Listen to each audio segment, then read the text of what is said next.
I'm here at the BC Rock and Gem Show in Chilliwack, British Columbia today to find out what is it that turns a boring old rock or even a dangerous sharp stone into a gem. So I'm with Robert Brown, who's the past president of something, and he's a big guy in the rock business, and that's Robert. Now it's solid, solid as a rock.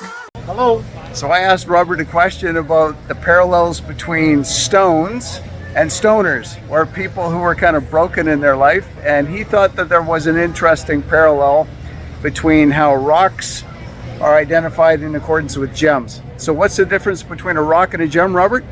A rock is one that's sedimentary in the world that holds it together, and the gems are something that can be turned into jewelry. There you go. The rocks hold everything together. You heard it from Robert first. Talking to Ken from the Kelowna Club. Hi, Ken. Hey, nice to see you.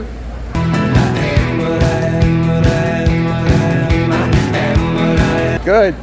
That's the Kelowna Club. He says that the difference between a stone in the parking lot and a gem is what it's worth. You got to have an eye for it. So I asked him, what's this worth? Be nice. Now those are the stones. So I'm here with a guy named Yukon Dan, and this is his gear. Yukon Dan is one of the biggest gold miners that I know personally, because he's the only gold miner I know. He teaches over 4,000 people a year on how to pan gold. Say hi, Dan.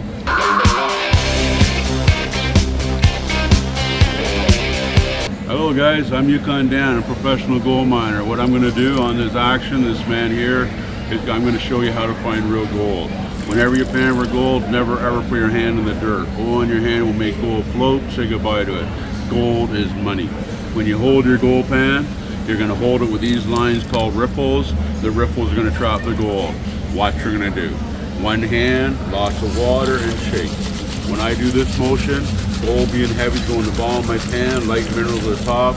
I now just push the light minerals right in the water. Always lots of water, lots of good shaking, push them right out. I'm now going to stop. I'm going to tilt my gold pan towards the sky, and the yellow that you see is real gold. Dan, do you see any gold in me? You have the fever, sir. That's what I see. There you go. There it is, guys. That's real gold. That's awesome. One piece of gold right there. If you get 50 that size, that's $110. That's 1 gram of gold. Gold It's worth the work, eh? You bet. Dan, what would you say if I told you that I just spent 30 years in the federal penitentiary trying to sift myself for gold? Good luck for you doing that. In a pen you're at. In a pen you're at. In a pen you're at. In a pen you're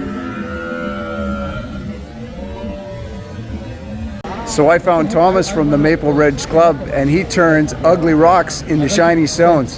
Thomas, how long you been doing this? Everything is awesome. Everything is cool when we're part of a team.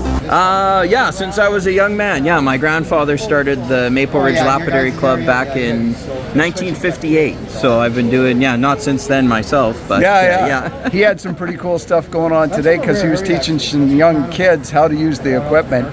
And we're also here with his friend John, who I don't know where John's from, but John's got a lot of really cool stuff going on. One guy was a rock hog. You could see that his agate couldn't do nice work. And John seems to know everything. Yeah. Let me ask you a quick question, Yeah, Thomas. tell me.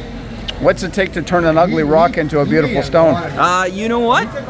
Just a little bit of patience. Yeah, that's all it takes. Yeah, and the right tools and the right equipment, and you can make something, make a gem out of a rock. Yeah. Let me ask you a question. If I told you that I had just spent 30 years in the penitentiary, Yeah. do Would you I think believe that a it? person could be shined up? Oh, I think so. Absolutely. Interesting. Yeah. 'Cause I did. We've taken some pretty rough rocks and made them into some pretty incredible gems. So. Yeah. Time and patience, that's the key. Well, it's been a big day at the BC Rock and Gem Show. And what have I learned? Well, the rocks can become gems in the right conditions.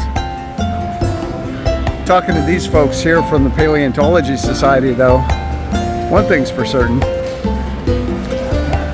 It takes a while.